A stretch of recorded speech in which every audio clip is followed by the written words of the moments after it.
Assalamualaikum warahmatullahi wabarakatuh. Hai sahabat semuanya, kita berjumpa lagi, semoga kalian semua sehat selalu.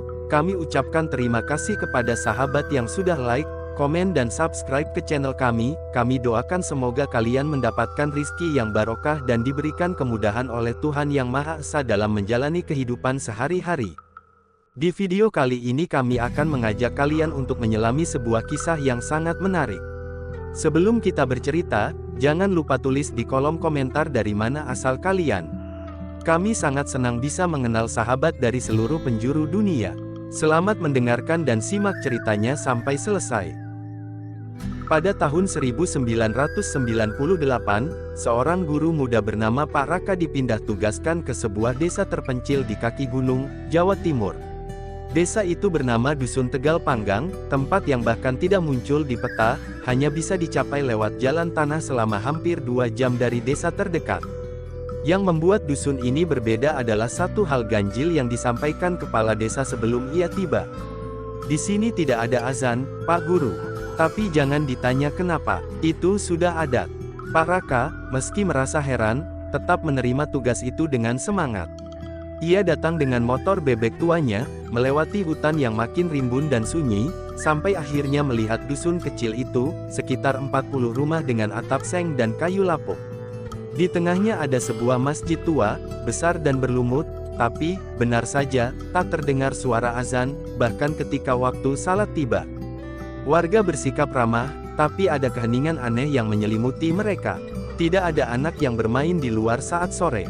Tidak ada tawa, bahkan ayam di dusun itu seolah tak berkokok.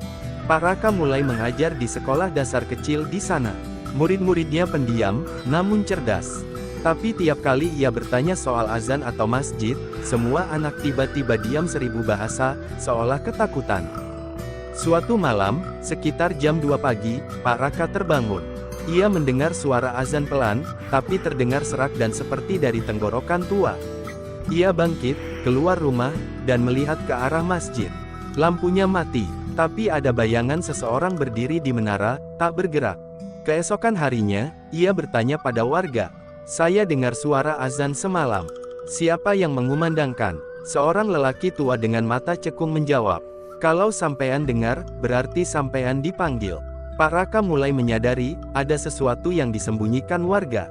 Dan sejak malam itu, mimpi-mimpi aneh mulai datang. Ia melihat sosok laki-laki tua berpakaian putih yang mengimami salat di masjid kosong, di belakangnya, jamaah tanpa wajah.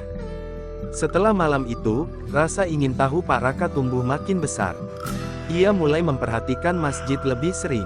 Anehnya, masjid itu selalu terkunci saat pagi, bahkan ketika waktu subuh telah lewat. Tidak ada yang datang salat berjamaah. Padahal dari luar, masjid itu tampak kokoh meski tua, dinding batu lumut, jendela tinggi dengan jeruji besi, dan menara kecil yang seperti sudah lama tak disentuh. Pak Raka mencoba bertanya lagi pada murid-muridnya. Seorang anak laki-laki bernama Farhan, murid paling pintar di kelasnya, akhirnya berkata dengan lirih saat teman-temannya tak ada.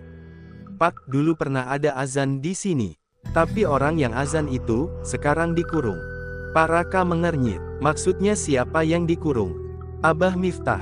Dia dulu imam masjid. Tapi suatu malam dia azan, dan tidak pernah turun lagi dari menara. Farhan kemudian diam, menunduk, dan menolak bicara lebih lanjut. Tapi malam itu, Pak Raka membuat keputusan nekat. Ia akan masuk ke masjid. Malam penyelusupan. Sekitar pukul 11 malam, saat semua rumah tampak gelap, Pak Raka membawa senter kecil dan menyelinap ke pelataran masjid. Ia mencoba membuka pintu utama, terkunci rapat. Tapi di samping bangunan ada jendela kayu lapuk yang sedikit terbuka. Dengan susah payah, ia masuk lewat situ. Di dalam, suasana masjid sangat sunyi. Terlalu sunyi. Lantai dingin.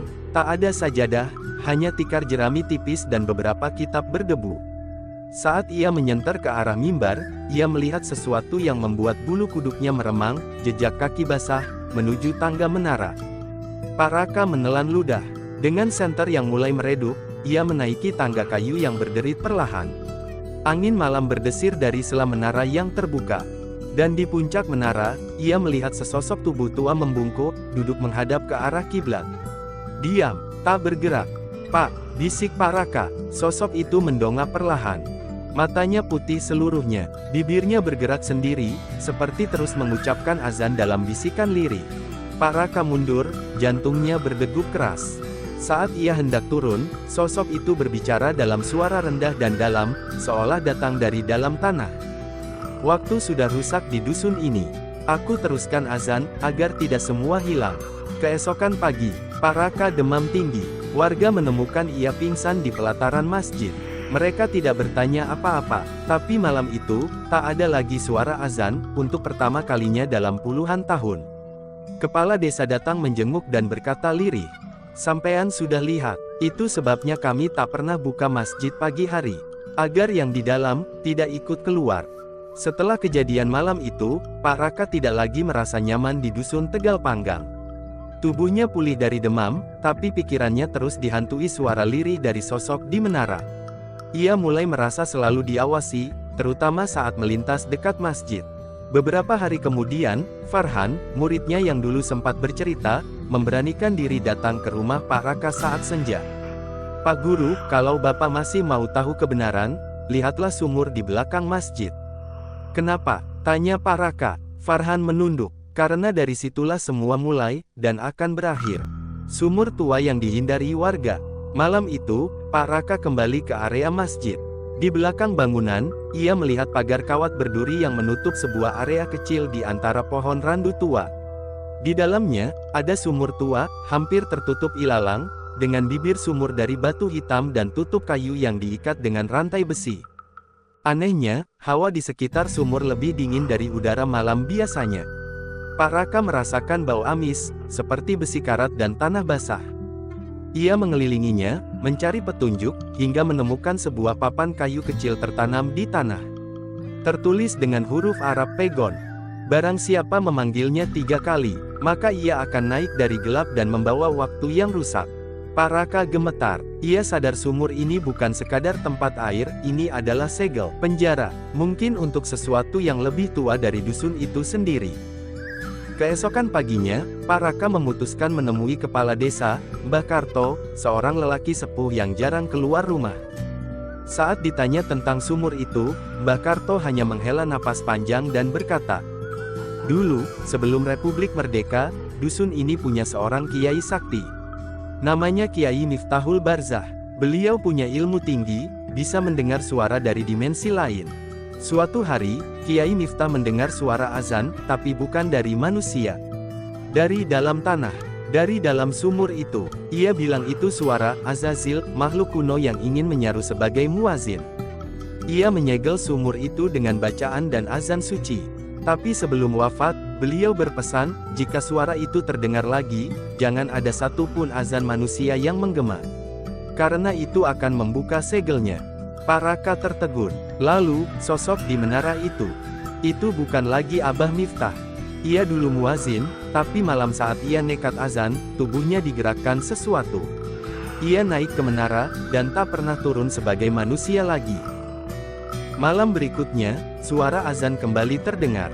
Tapi kali ini lebih keras, lebih serak, dan terdengar dari banyak arah sekaligus. Warga mulai gelisah. Anak-anak menangis, dan ayam berkokok di tengah malam. Pak Raka, yang selama ini tak percaya tahayul, kini yakin, sesuatu yang terkunci sedang mencoba keluar. Dan suara itu, yang seharusnya suci, kini terasa seperti undangan dari tempat yang tidak punya waktu, tidak punya arah kiblat.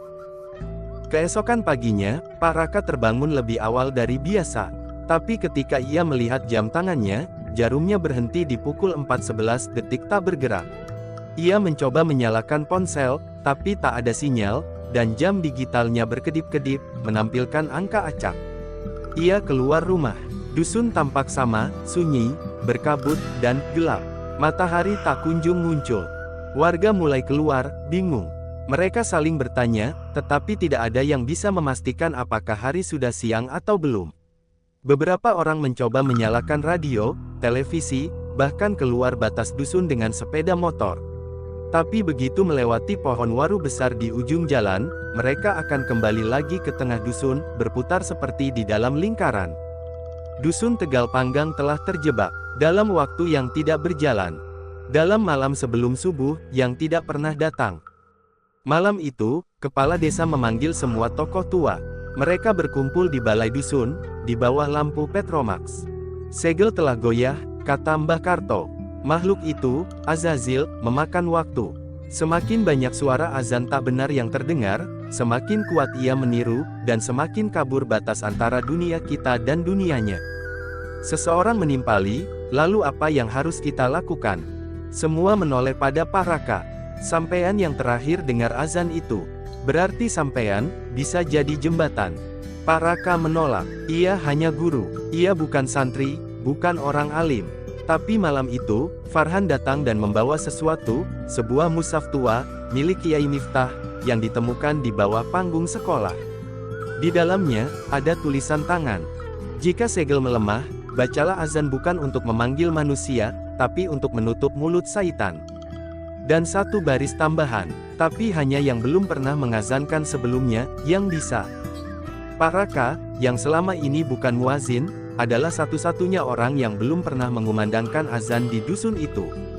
Maka tengah malam, ditemani warga dan Mbah Karto, ia dibimbing naik ke menara masjid untuk melawan suara itu dengan suara yang benar. Langkah demi langkah ia naik, mendekati puncak yang pernah ia datangi. Tapi sekarang kosong, sosok tua itu sudah tidak ada. Angin berembus kencang, dan dari kejauhan, suara-suara azan menyerupai manusia kembali terdengar, penuh gema, tapi tidak utuh, seperti lidah yang tak mengerti arti. Dengan tangan gemetar, Pak Raka berdiri menghadap kiblat dan memejamkan mata. Lalu, Allahu Akbar, Allahu Akbar, teriakannya lirih, tapi nyata. Suara yang penuh keyakinan, bukan tiruan. Di bawah, warga menangis. Awan gelap di atas dusun mulai berputar cepat. Asyhadu an la ilaha illallah. Angin berhenti, kabut menghilang. Di belakang sumur, terdengar jeritan panjang, seperti 1000 suara mengelupas dari dinding waktu. Hayya, ala salah. Lalu, senyap, subuh yang akhirnya datang. Untuk pertama kalinya dalam bertahun-tahun, langit di atas dusun Tegal Panggang mulai memutih. Matahari muncul perlahan dari balik Gunung Wilis, menyinari masjid tua dan wajah-wajah yang lelah tapi damai. Jam di rumah warga kembali berdetak. Waktu kembali berjalan. Tapi menara masjid tak lagi bisa dinaiki. Tangga rapuhnya patah saat Pak Raka turun. Dan sumur di belakang masjid kini ditutup rapat oleh lempengan batu yang tak bisa diangkat siapapun, seolah telah dikunci oleh suara dari langit. Pak Raka tetap mengajar di dusun itu hingga pensiun. Ia tak pernah lagi mendengar suara azan dari sosok gaib. Tapi ia juga tak pernah mau mengumandangkan azan lagi, cukup sekali ia menjadi saksi antara dua dunia. Kini, setiap azan subuh di dusun Tegal Panggang terdengar seperti biasa. Tapi jika kamu datang ke sana, jangan pernah mencoba azan di tengah malam. Karena tidak semua yang menjawab adalah manusia. Terima kasih sudah menonton, semoga kita semua diberikan kesehatan, umur panjang, dilancarkan rezekinya dan semoga dari cerita ini kita dapat mengambil hikmah, pelajaran kisah hidupnya. Jangan lupa like, komen dan subscribe agar kami selalu semangat dalam bercerita kisah hidup seseorang.